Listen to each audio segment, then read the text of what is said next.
Welcome to The Read Down, your weekly progressive political hot take by the Stonewall Democratic Club. I'm Alex Mahajer, and on tonight's episode, the GOP is practicing what it preaches against, cancel culture. A huge progressive issue may be next on the president's desk, and much, much more. We will take time to read the GOP for filth and discuss the latest news. This is The Read Down.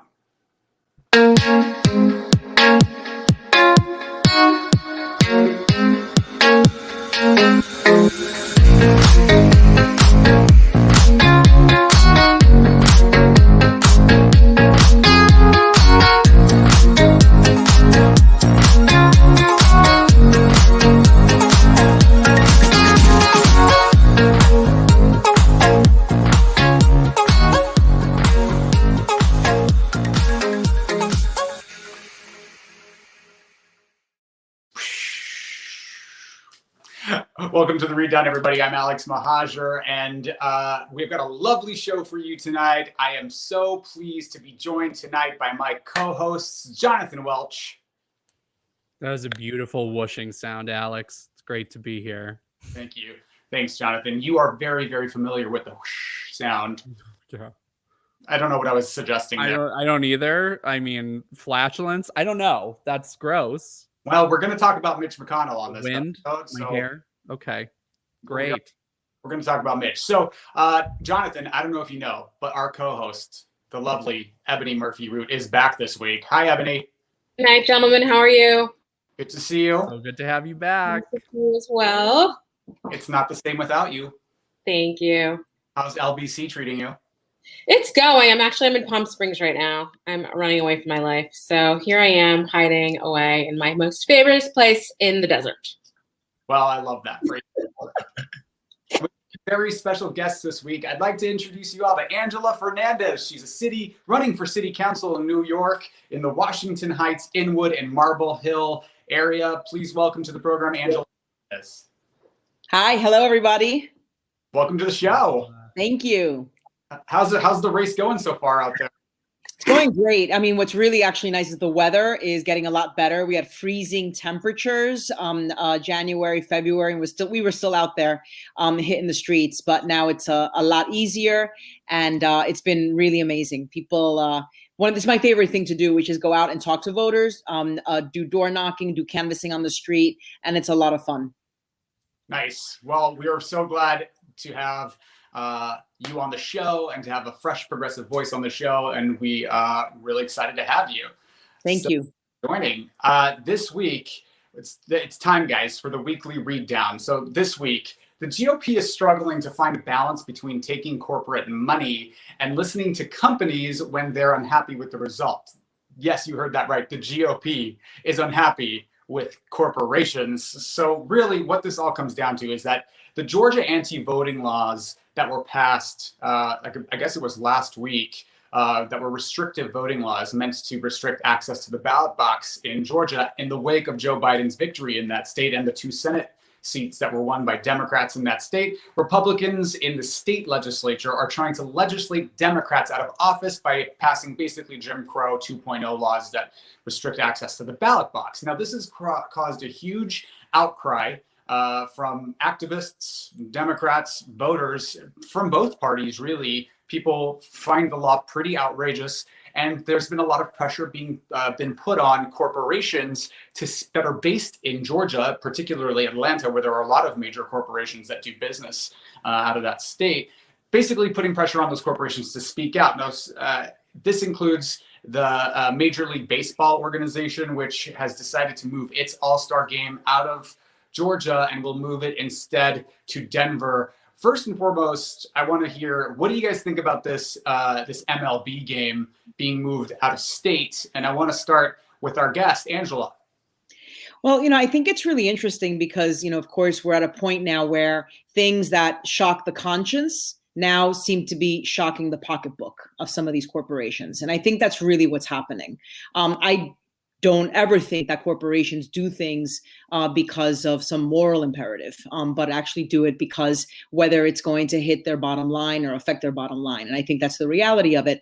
But, it goes to show, this is the system that we're in. This is the capitalist system that we're in. And so in a way, it's a good thing that the consumer power that is growing and that is growing amongst minorities, which, it's such a kind of an old term, but, amongst people of color, I think is having an impact. And corporations are heeding that.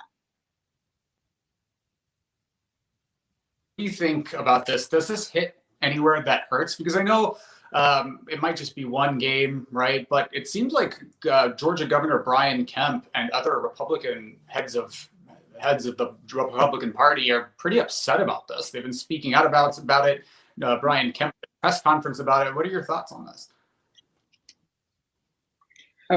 You're asking me? Ebony. Oh, I'm sorry. Corporations, being people, are only supposed to go one way, not this way. So I agree with Angela that corporations don't do things out of the goodness of their heart, but like open, blatant racism is out of style right now, which, sorry guys. So, Citizens United said that they could spend as much money as they want in order to have free speech. And so right now the wind is blowing, really blatant attempts to get Black people not to vote are not cool. And so here we are. It's just funny to me that they didn't think far ahead enough to see that, at a certain point, corporations aren't going to want to see a return to Jim Crow in such an obvious manner. And so now they're all upset about cancel culture or, corporations not wanting to write checks to them. Well, it goes both ways.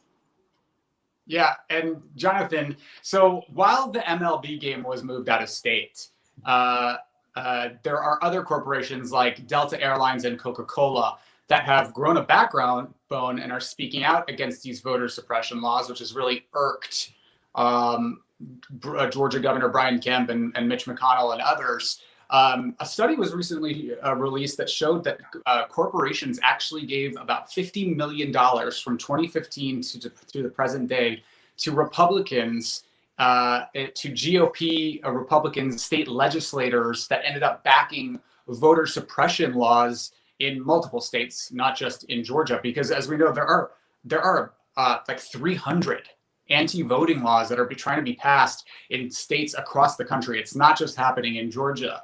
So while we have some corporations that are speaking out, it seems like a lot of these other corporations still have a lot of explaining to do. AT&T, Comcast, Philip Morris, Walmart, Verizon, GM, Pfizer, they were among the most prolific financial backers of state legislators that ended up backing these voting rights restrictions. What is your take on this, on the dichotomy there?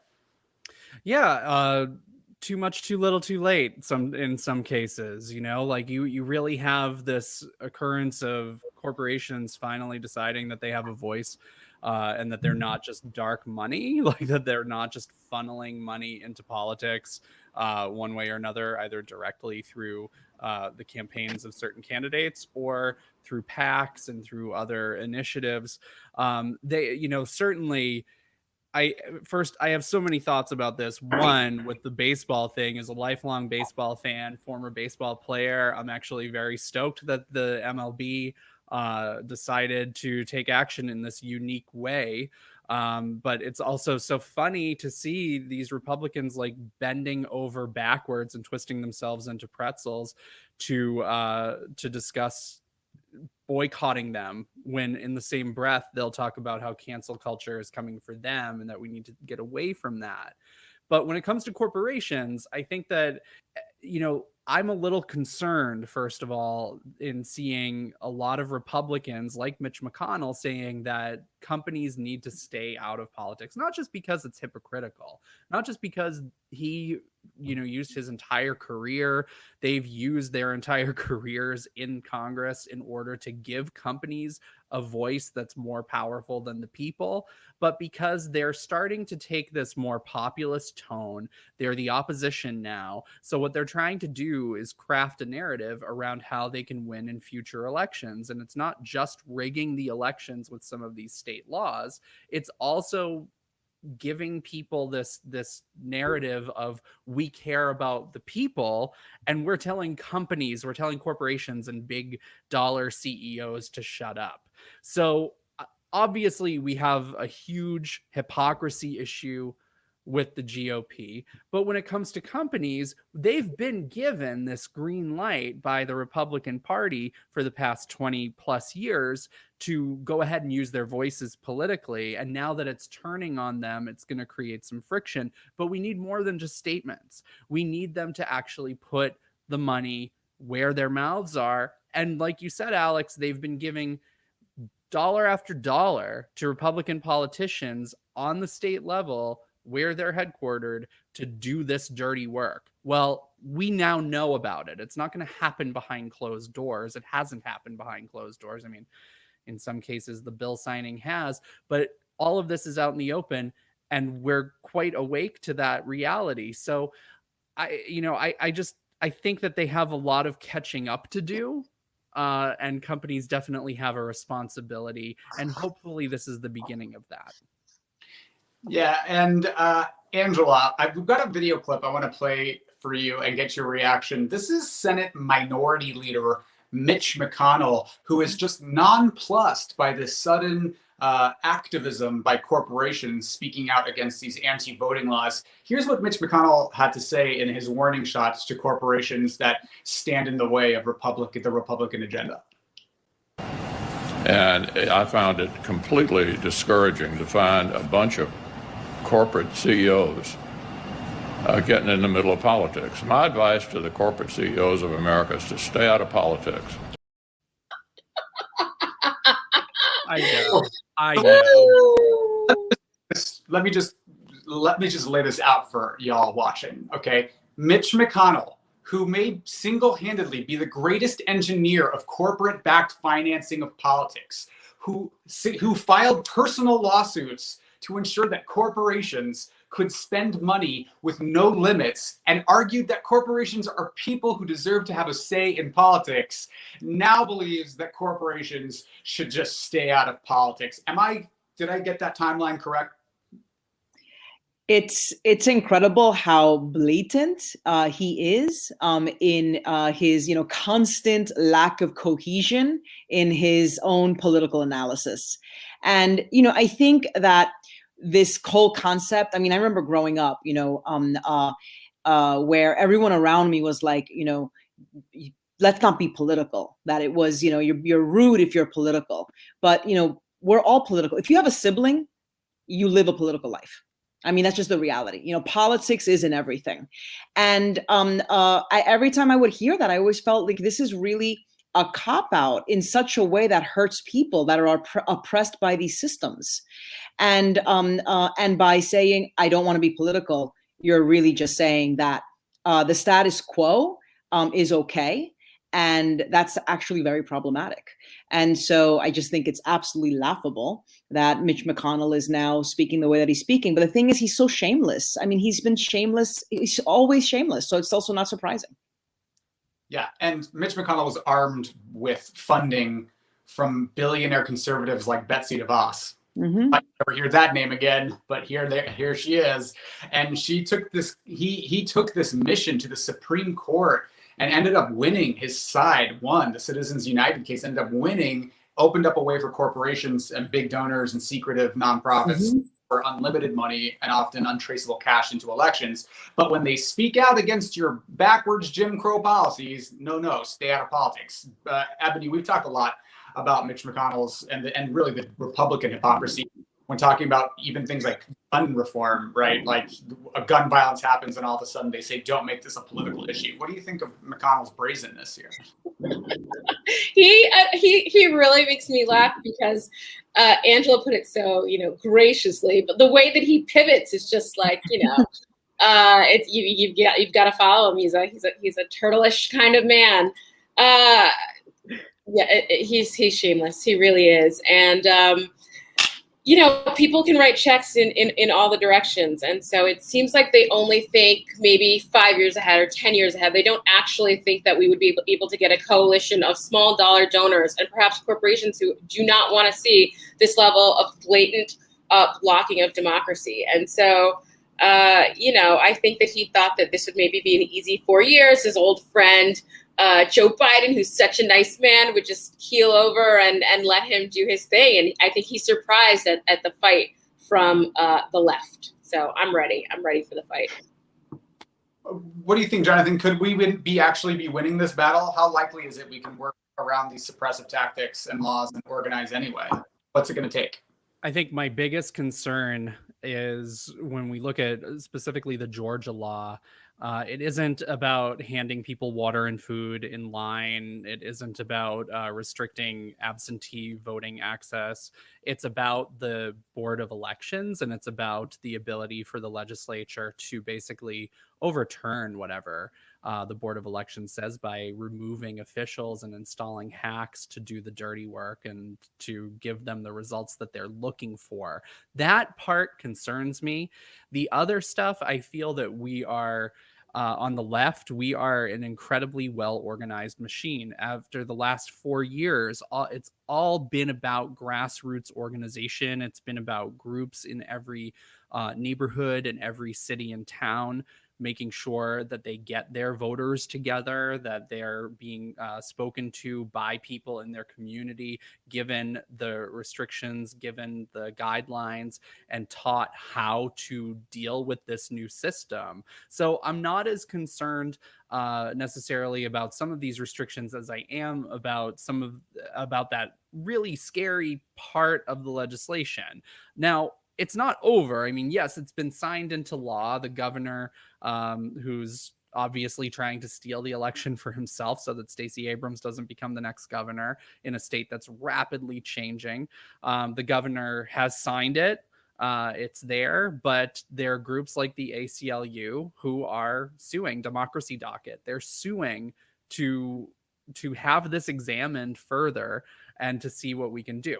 We have HR1, we have SB1, we have legislation on the federal level that's going to basically kill all of this. And as it goes from state to state, you're seeing Arizona's next. Well, you're seeing companies like we were just talking about, companies that are based in Arizona that are saying, oh, no. Companies that are based in Texas that are saying, no, this is not going to happen, not on our watch. So, I think that Georgia was almost like a tip-off, and I'm almost glad that they did it so early, because now we have this ability not just to organize around these new laws and around the restrictions that they've put in place, but to also push other states in the other direction, do it through companies, do it through grassroots organizing. And I think that we have the power to do it. So I was actually listening to Nsé Ufot, who works with the New Georgia Project.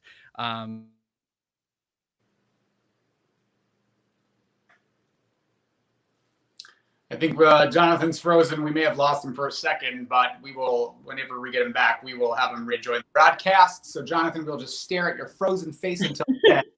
But it looks like Jonathan's had some work done. We got some comments. Kelsey Brian Zwick says, Mitch will say whatever he thinks will give him the most money and power. Yeah, Mitch McConnell, singularly focused on money and power. Thank you, Kelsey. Michael Kubica says that's a hard Republican pill to swallow. I think he's talking about Mitch McConnell's hypocrisy on the corporations and their spending.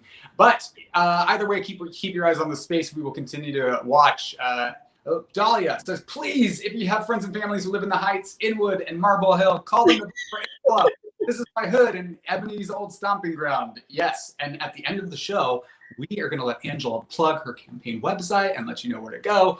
But can't wait to do that. But coming up on a new topic here, because we've heard a lot about the corporations and the Republicans in power, but let's talk about the voters and the people and what they need. And one subject that's coming up today is some news that Joe Biden may be willing to forgive or cancel, rather, some portion of student debt. He's directed his education secretary, Miguel Cardona, to examine whether he has legal authority to cancel up to $50,000 of student borrower debt. And I want to get Angela's thoughts on this as a candidate for New York City Council. I'd love to hear your perspective on the prospect of canceling student debt, why it's important, and whether you support it. No, I mean, absolutely, the debt should be canceled, but we also need to completely restructure this particular higher education financing system, because yes, you can cancel $50,000 in debt, but people are going to go right back into debt. And when you look at the history of what happened, the United States going to receive a higher education did not put you into debt. And that shifted under the Reagan administration. And I think it's not a coincidence that some of the greatest political movements in the United States came out of the 1960s and 70s and even 80s as well, with the anti-apartheid movement in South Africa.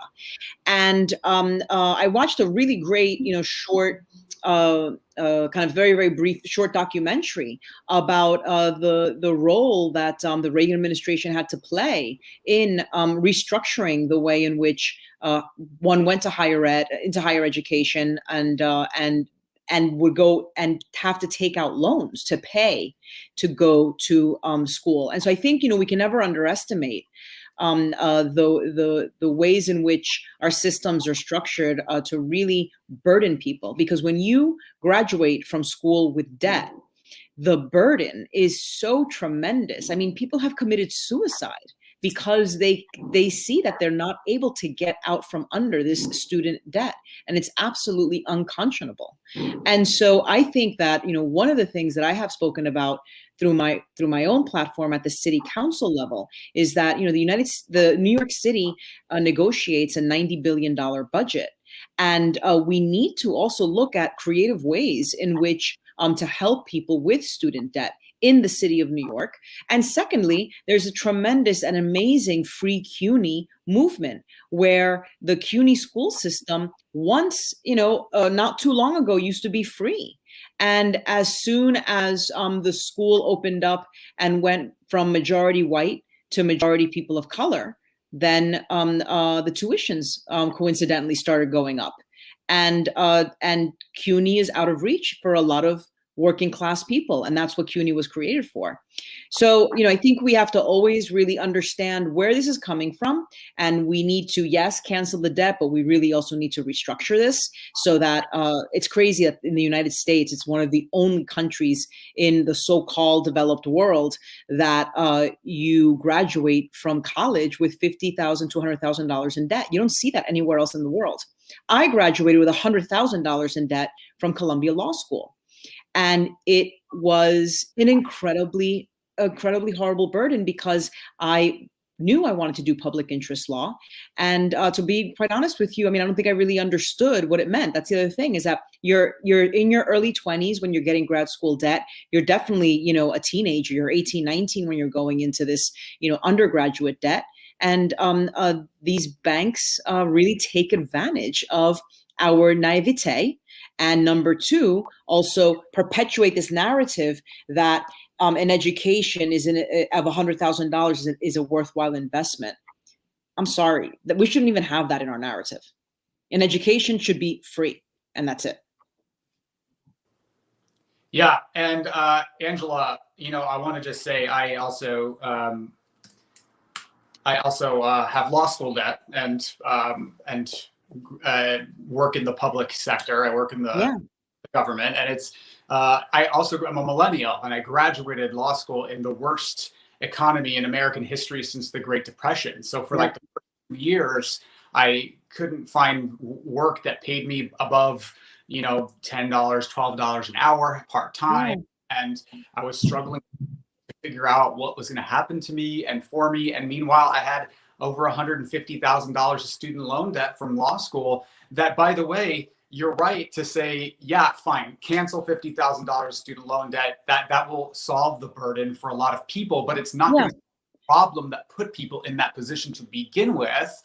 There are no consumer protections for student borrowers. These student borrowers charge inordinately high interest rates. You can't file for bankruptcy. A lot of people can't restructure their loans. A lot of people have these compounding interest payments where, you can't pay, that's fine, we'll defer you. But all the interest that you're not paying, that's going to compound and go into your principal balance at the end of the year. And your principal balance just went up, and now you owe more interest. And it's a never-ending pit by which people are are never able to get out from. My $150,000 of law school debt, by the way, is now $350,000. No, it's horrible. And you know, and once upon a time, you could file for bankruptcy to get out from under your school debt, but we can thank Ronald Reagan for changing that law. I mean, I remember contemplating. This is how crazy this is. I remember at one point I was contemplating, because it said that the only way that you could get out from under your school debt was that you had to demonstrate that you physically were incapable of doing the work that that you graduated. The degree that was supposed to give you the work that you're supposed to do. And I was thinking, well, I have a law degree. What am I going to do? Like poke my eyes out? Like, you know, this is what I had to do was, I mean, of course I'm not going to do that, but that is a situation that people are presented with. Otherwise, like you said, you have this debt you carry for the rest of your life, and it just grows, and it's terrible. There's a great group that I follow on Instagram. It's called the Debt Collective. And they are doing great organizing to raise consciousness about what I think is just, you know, this kind of deplorable concept of debt. And they're just doing great organizing around it. So I recommend that folks follow them. It's called the Debt Collective, and it's very eye-opening, and it's very interesting. And I think we all need to get more educated about it. And I think we do need to organize more deeply about this, because debt is a big part of American culture. It's not just school debt. It's, you know, there's so many people are going into debt even pre-pandemic because they have to choose between paying rent or buying medicine. And so, you know, or childcare. My God, childcare is one of the most expensive things that there is. And I know so many people in debt because they had to, you know, you have to pay for childcare. And, you know, once upon a time in World War II, there was nationalized free, high quality childcare when they needed, you know, when the women were working in the factories. So we've done this in America. We could do it again. Yeah. And I'll note 19 states owe more in student loan debt than the entire state budget. Fun fact. Wow. What are your thoughts on this potential student debt cancellation? And do you think that it will, we know that Senator Warren is going to have a hearing next week on student debt. Are you heartened by this news? I am heartened, and I will tell the president that, yes, you do have the right to do it. I'm just letting you know. Call Ebony and let you know how it's done. It's all by design, right? It's meant to make us, right, the kids of the working class, afraid to get a higher education. And then when we do get that higher education, it's meant to make us afraid to, like, shake the tables of power. And I remember when I stopped being afraid of it, right? Like, what are they going to do? Come, like, take all of us? And, like, there's really nothing they can do. Mm-hmm. So, you know, buy a house, buy a car, and, you know, if you want to get a degree in women's studies or poetry or underwater basket weaving or whatever the heck you want, do it. Because the whole point of this is to make us afraid of moving out of our place, right? Whatever place you were born in. You know, this country is supposed to have, like, no class status, and yet we have a really entrenched class status. So this is one of those trickeries about American culture. But I would tell anyone who wants to go get an education to go get one. And, you know, at least so far, yet they haven't figured out a way to take your degree back. I was just reading about these transcript holds that they do for young people who have maybe like a few $100s in fees that their student loans didn't cover. And it makes it really hard for these young people to go out and get their first jobs because they owe some small amounts of money. And this is just like, it's a really gross thing about American culture. But, and I've argued with friends about this, mostly friends who grew up with a lot more money than me, that insist that, you know, their kid's not going to go to college. Their kid's going to become a carpenter. Like, being a carpenter was great. Jesus was a carpenter, I heard. But if you don't want to be a carpenter, and if you want to go get a BA in English, or you want to go to law school, then do it. America should not make you afraid to, you know, advance out of your station. Yeah. I mean, I'm the child of immigrants, and I don't come from money. I come from pretty humble roots. And I was just watching Operation Varsity Blues, which I highly suggest you take out. There's an entire watch, if you can. There's on Netflix about the college admissions scandal. Not only is it totally, this system totally stacked against people like you and me, people who come from humble beginnings, who don't have money, but who are told, like, if you go to school, you can live the American dream, and then graduate school into this, you know, this terrible economy and have to struggle to get ahead. anyway, with all this debt sitting on our shoulders, it's, pissed me off to know that the rich are just buying their kids into school, but that's a topic for another time. Jonathan. Well, I love this topic. They're also making good schools out of whatever they want. Like USC didn't used to be that great a school. Like they just pick one and make that the school that's like fancy for all their kids to get into. That cracks me up also. Yeah. It's an entire USC. We could do that with any school, maybe. Make it Cal State San Marcos, right? Pay to get your kid into one of those schools. Hey, and if you're a Cal State San Marcos student, Ebony meant nothing by that. No, I mean, apparently prestige, it's just all like rich people at cocktail parties. So let's just pick a new school to make the prestigious one, Yeah. Really? I mean, Jonathan, the effect of student debt particularly has a hold on millennials. It's really delayed progress. How do you feel about, there's this generational conflict about this where older people are like, well, why do you guys want a handout? You guys should have got shouldn't have gotten liberal arts degrees. And, you knew what you were signing up for. What's your response to that? Alex, you jumped in on a Twitter conversation with my friend's mom on a thread where she was just like, my kids paid off their loans, so everybody should. And I was just like, hey girl, just FYI, I know both your children, they didn't. And one of them married someone with like $200,000 in debt. And like, it's a problem. It's something that, and even they who you perceive to be doing well, would love to see this happen. I mean, this does burden our generation, Alex, Ebony, like we're of a similar age. And like, we all have this problem because the barrier for entry has been taking out exorbitant student loans. So how do we fix it? I mean, you basically create some kind of forgiveness. You restructure how interest is applied to these loans. You go back and correct that issue.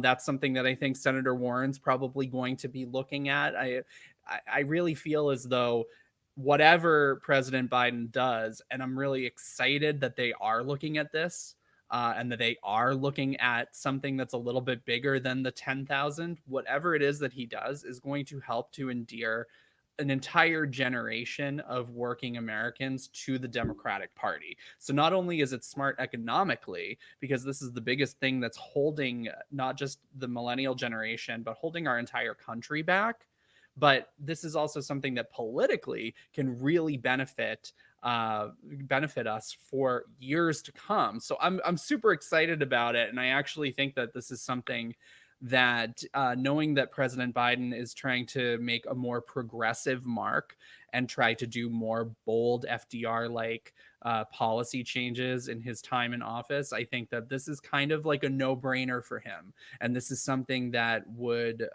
certainly, once they figure out what they can do and how much they can do, would only help. So for all those people who are out there who are like, you should pay off your loans. Well, you're not in that position.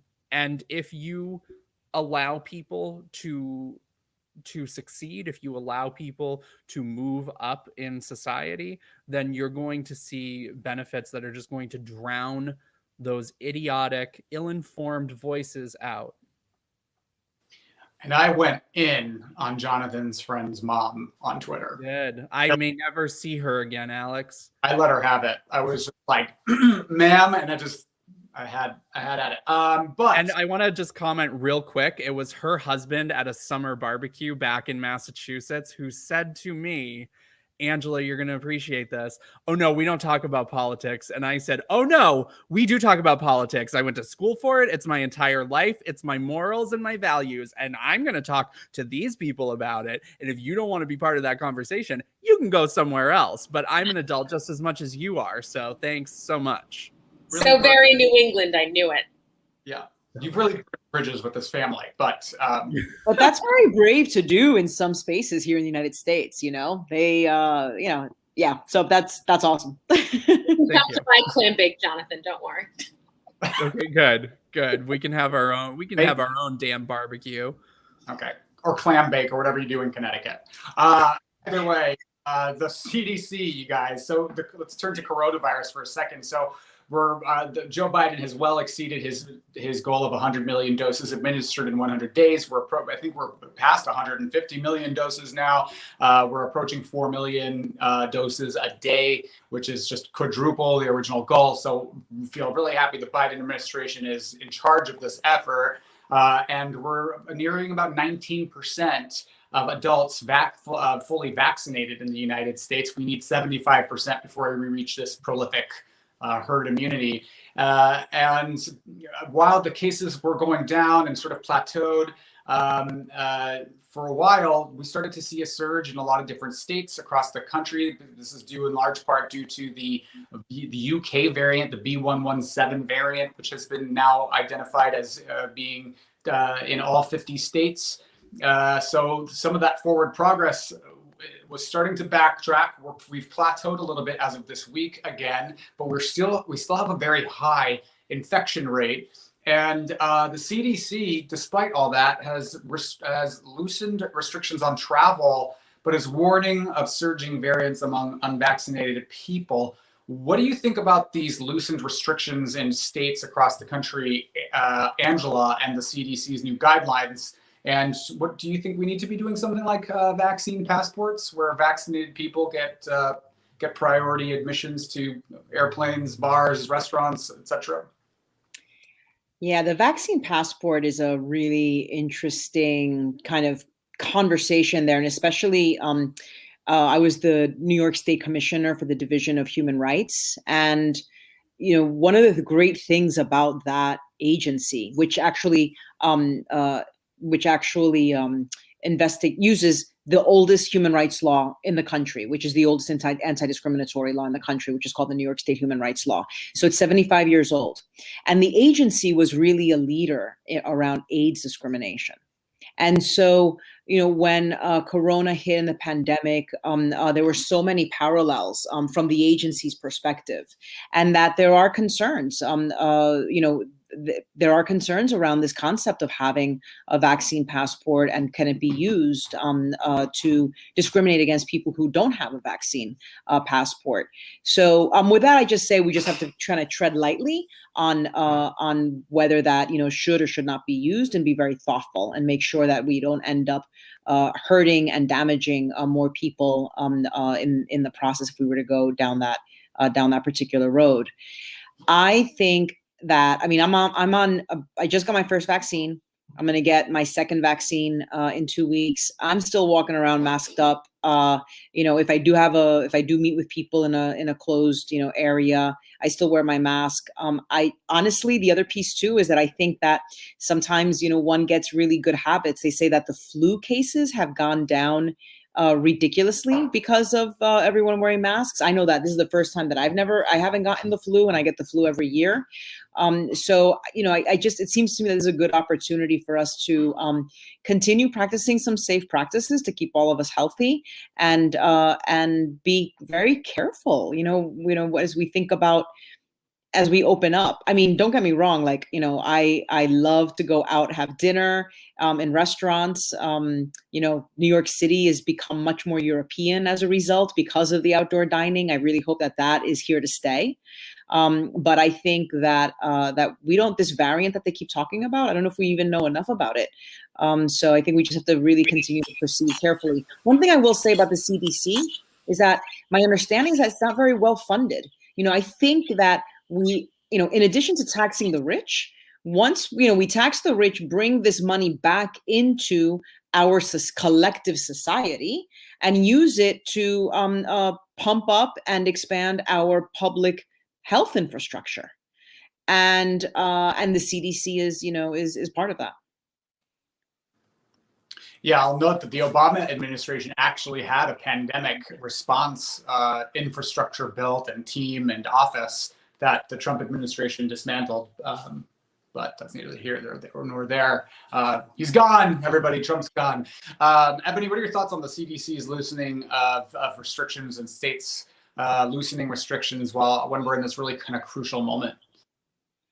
It's just really made clear to me that America is, it's just a capitalist nation with like a little bit of culture and maybe some baseball. I know that people want to get back to normal, whatever normal was. It really wasn't that great, but it just saddens me that we couldn't just push through. People have just had it. I'm down here in Palm Springs, and most people are wearing masks, but some people aren't, like walking around with their kids, just like breathing the hot air. I'm not ready to get on a plane yet. I am not ready to indoor dine just yet. I'm going to keep, being as safe as possible. And I hope that other people do that too. I mean, if you have to travel for work, fine. But like, I'm not getting on a plane just for fun just yet. But this push for like back to normal, this push to like equate freedom with going without a mask, with, being able to go to a baseball game instead of the right to healthcare is very bizarre to me. And it's just made clear that there's not a cohesive American culture that cares about, the health of your neighbor, that we were willing to basically let a whole generation of baby boomers and a bunch of younger people too, who are at risk, just die for, the right to dollar stores and McDonald's. Bummer. Yeah.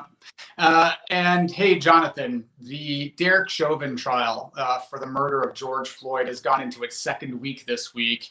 The prosecution is still presenting its case. We've heard from a lot of witnesses that have given a lot of compelling testimony, and the prosecution has laid out their case fairly well. That Derek Chauvin used excessive force that wasn't within the Minneapolis Police Department's protocols. That excessive force was the cause of George Floyd's death. I want to play some video for you, just a few back-to-backs. One is of David Ploger, who works for the Minneapolis Police Department. I want to play that for you first. Here's David Ploger. Sir, based on your review of the body-worn camera footage, do you have an opinion as to when the restraint of Mr. Floyd should have ended in this encounter? Yes. What is it? When Mr. Floyd was no longer offering up any resistance to the officers, they could have ended the restraint. And that was after he was handcuffed and on the ground and no longer resistant? Correct. Thank you. I have no further questions, Your Honor. Now, here's Madaria Arredondo from the Minneapolis Police Department. Is what you see in Exhibit 17, in your opinion, within Minneapolis Police Departmental Policy 5-300, authorizing the use of reasonable force? It is not. Or do you have a belief as to when this restraint, the restraint on the ground that you viewed, should have stopped? Once Mr. Floyd, and this is based on my viewing of the videos, once Mr. Floyd had stopped resisting, and certainly once he was in distress and trying to verbalize that, that should have stopped. And clearly, when Mr. Floyd was no longer responsive and even motionless, to continue to apply that level of force to a person proned out, handcuffed behind their back, that in no way, shape, or form is anything that is by policy, is not part of our training, and it is certainly not part of our ethics or our values. And based on these observations, do you have an opinion as to whether the defendant violated MPD Departmental Policy 7-350 by failing to render aid to Mr. Floyd? I agree that the defendant violated our policy in terms of rendering aid. And finally, here's Dr. Robert Langenfeld. He was George Floyd's treating physician once George Floyd was taken to the hospital. And doctor, was your leading theory then for the cause of Mr. Floyd's cardiac arrest oxygen deficiency? That was one of the more likely possibilities. I felt that at the time, based on the information I had, it was more likely than the other possibilities. And doctor, is there another name for death by oxygen deficiency? Asphyxia is a commonly understood term. Thank you. So, Jonathan, police from the Minneapolis police saying this was not within protocol, that he should have taken the knee off of George Floyd's neck once he was not resisting or responding. And then the treating physician saying, you know, in his estimation, George Floyd was asphyxiated to death. What's your thoughts on this testimony as we go into the second week? It's incredibly striking to me that everybody who seems to go up kind of has the same line, which is basically, he was trained not to do this. He was not trained to take this kind of force. This is not something that is typical in the Minneapolis police force. This is definitely something that has never been taught. And you just see this from expert after expert in every expert testimony of anyone who's in law enforcement, who's testifying.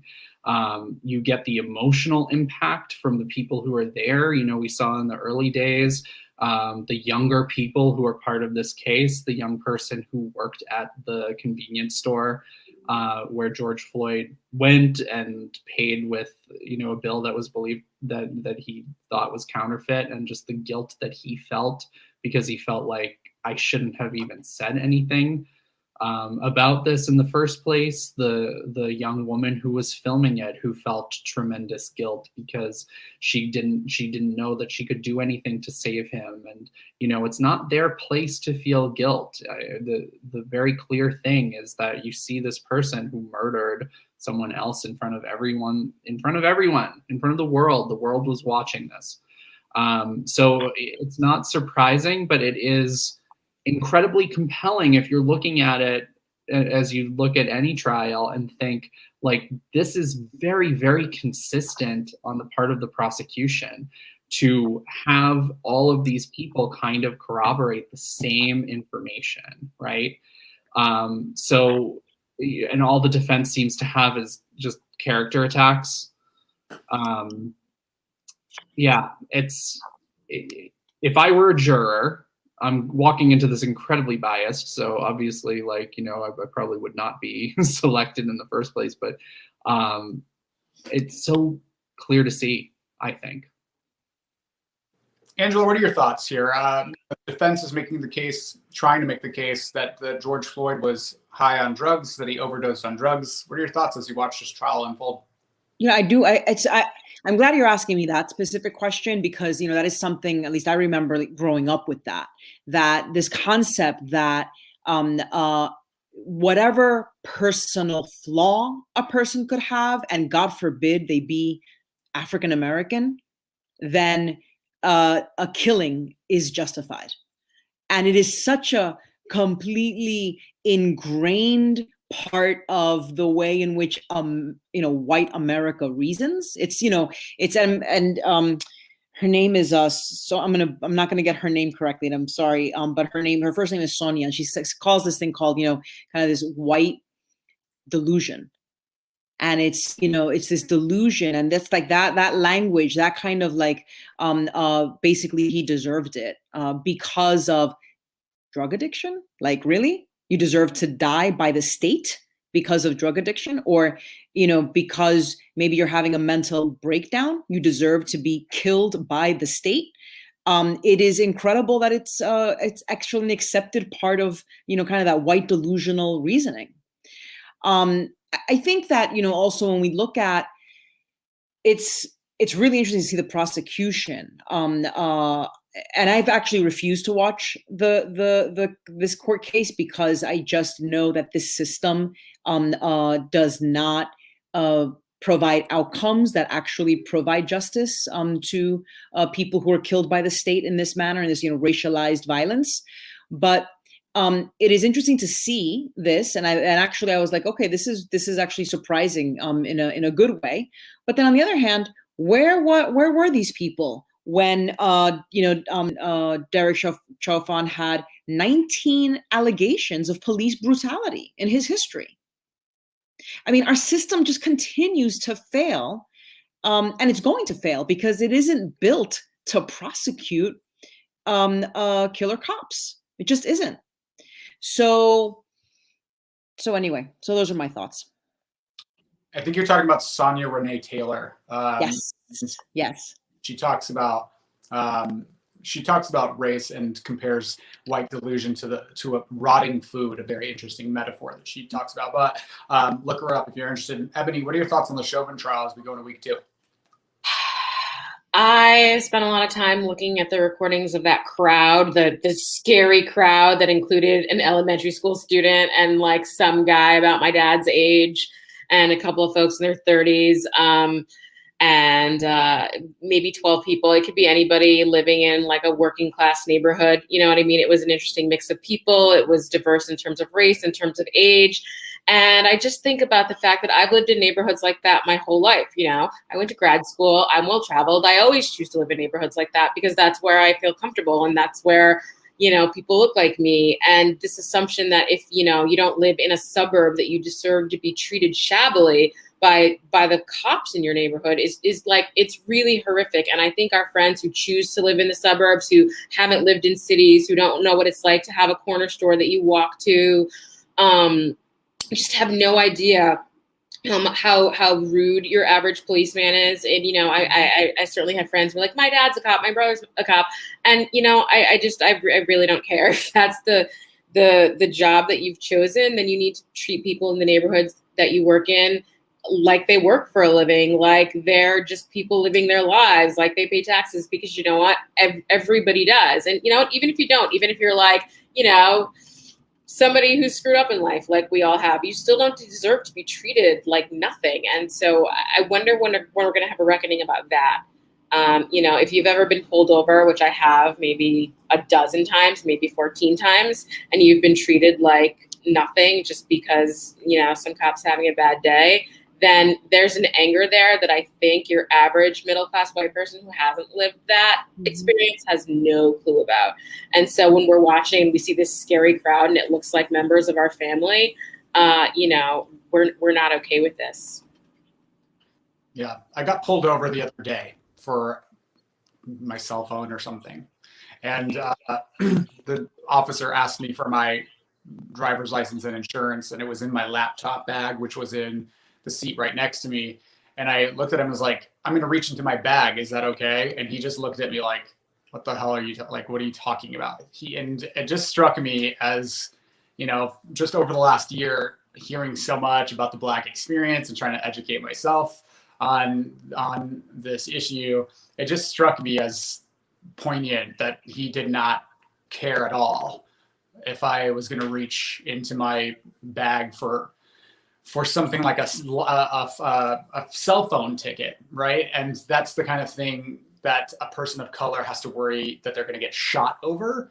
And watching the George Floyd trial, I've been watching every day. I report on it for something different. And it's been very upsetting to watch how traumatized the witnesses have been, the people that witnessed this, who witnessed a murder, basically. And I'm hoping for justice for George Floyd.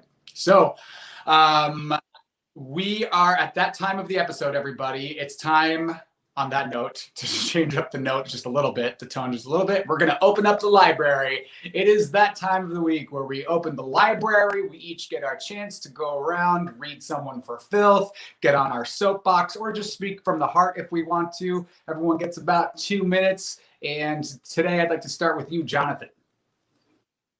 I have a little bit of a joke read. I'm going to read Alex Mohajer, and you want to know why?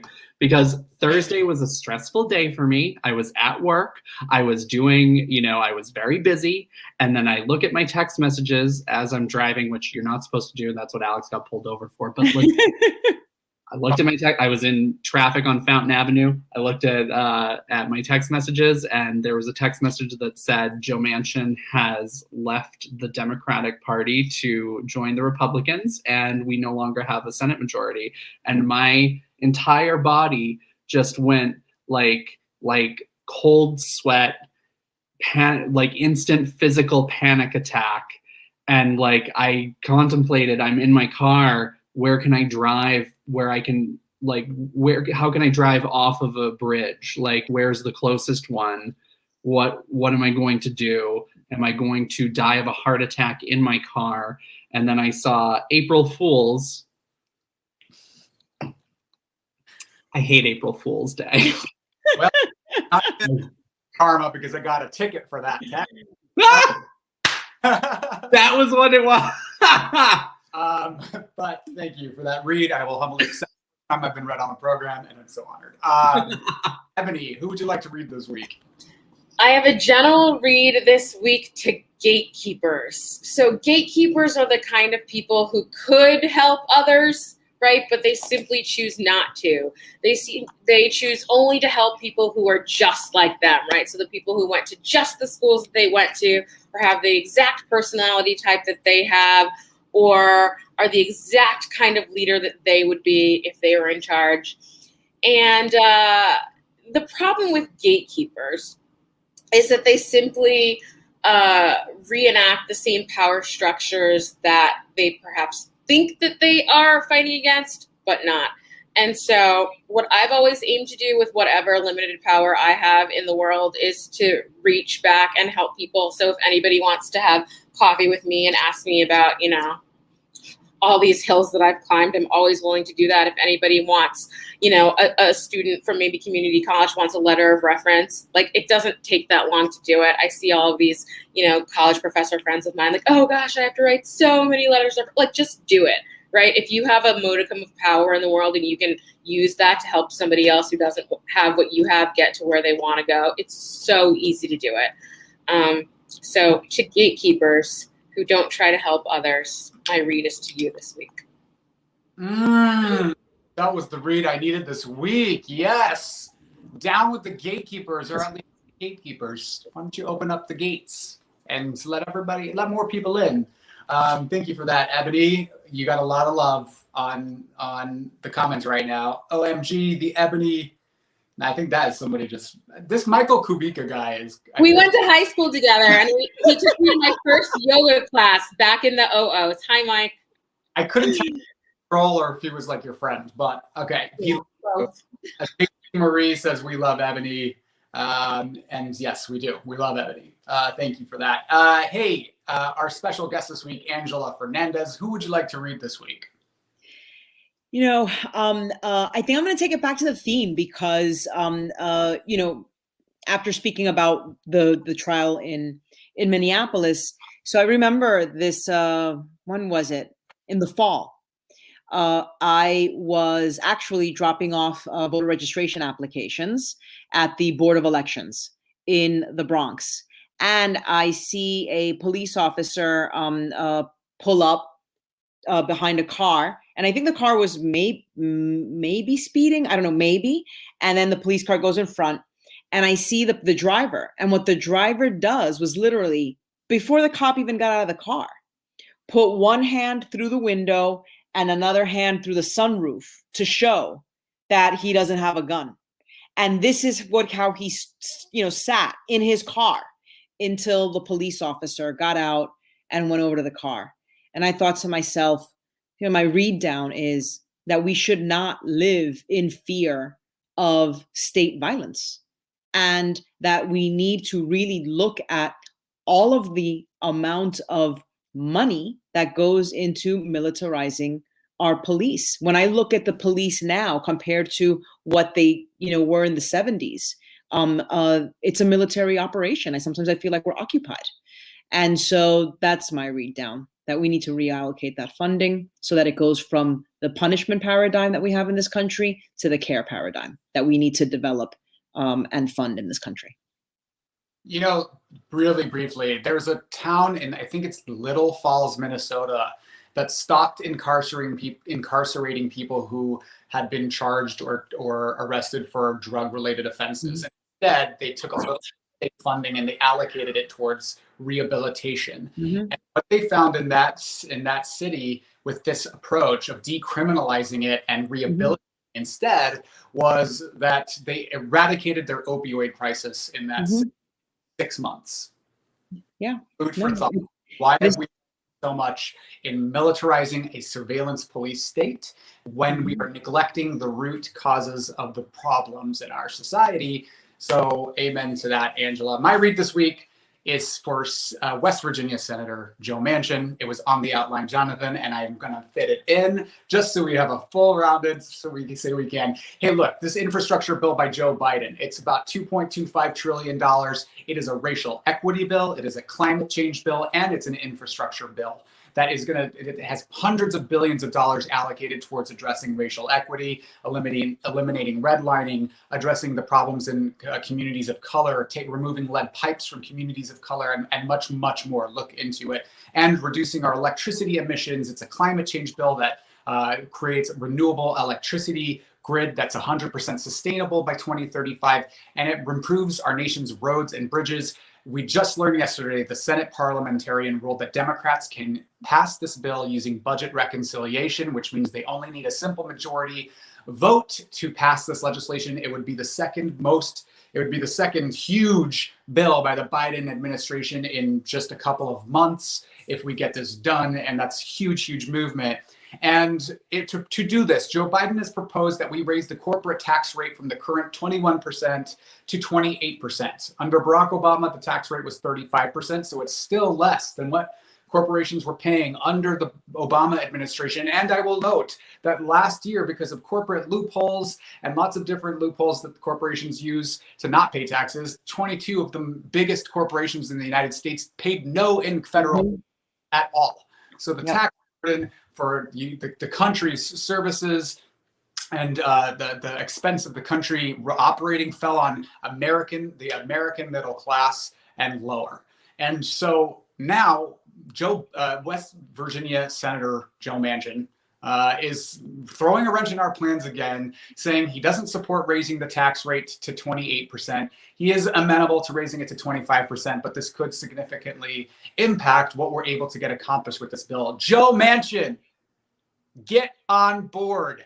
Eliminate the filibuster and get on board with this. I am sick and tired of your power trip here, because you now understand that you're probably the most powerful senator in the United States Senate because you're that swing Democratic vote. Everything hinges on you. It's really upsetting to me. Joe Manchin, do what's best for the American people and not for your own political expediency. If we had more politicians who were able to speak with moral clarity, we wouldn't have even been in this situation to begin with. Joe Manchin is my read for the week. This has been The Read Down, your weekly progressive political hot take by the Stonewall Democratic Club. We've been joined this week by my co-hosts, Ebony Murphy-Root, Ebony, Jonathan Welch, Jonathan, and our very special guest, New York City Council candidate for Washington Heights, Inwood and Marble Hill, Angela Fernandez. Thank you, Angela, for being here. Where can people find you and support your campaign? Oh, thank you. So people can find me on the website, angelafernandez.nyc, but more easily through my Instagram, which is uptown_FOR_Angela. Uptown for Angela. And we can't wait to support you and see how your campaign. Thank you so much. Absolutely. We hope you'll check in with us and let us know how it's going soon. Definitely will. Look forward to it. This was really a lot of fun. Thank you so much for this really lively, fun, multi-layered conversation. I really loved it. We thank you. We loved having you. And this has been a production of the Stonewall Democratic Club. If you want to join this organization and learn more about what we do, you can become a member for only $25 a year. You can help join our advocacy and activism at stonewalldems.org/join. I'm Alex Mahajer. The production has been stage managed by our wonderful stage manager, Peter Denz. Thank you guys for joining. We will see you next Tuesday, same time, same channel. Bye-bye, everyone.